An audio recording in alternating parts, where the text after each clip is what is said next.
আসসালামু আলাইকুম ওয়া রাহমাতুল্লাহি ওয়া বারাকাতুহু। ফারদিন নিউ ক্লাসে সবাইকে স্বাগতম। আজকে আমরা অষ্টম শ্রেণীর ইতিহাস ও সামাজিক বিজ্ঞানের পাঠ্য বইয়ের 88 পৃষ্ঠার যে কাজের সমাধানটা আছে আমরা সমাধান করব। অনুশীলনী কাজ 2 আমরা এটা সমাধান করব।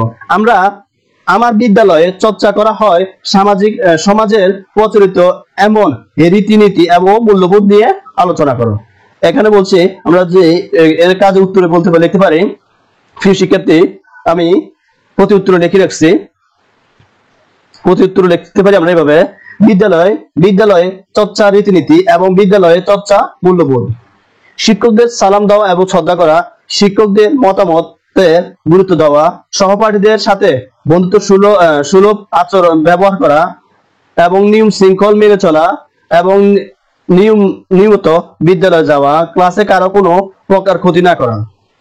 মূলবোধগুলো দেখো: সত্যবাদিত হওয়া, সহপাঠীদের সাথে দ্বন্দ্ব না করা, দেশপ্রেমী হওয়া, ধর্মের প্রতি শ্রদ্ধা ও জ্ঞাপন করা, সহমর্মিতা ও পরায়ণ হওয়া, দায়িত্বশীলতা হওয়া। শিক্ষার্থী ভাই বোনেরা, তোমরা আমার এই চ্যানেল অবশ্যই সাবস্ক্রাইব করবা। যদি ভিডিওটা ভালো লাগে অবশ্যই বন্ধুদের সাথে শেয়ার করবে। আসসালামু আলাইকুম ওয়া রাহমাতুল্লাহি ওয়া বারাকাতুহু।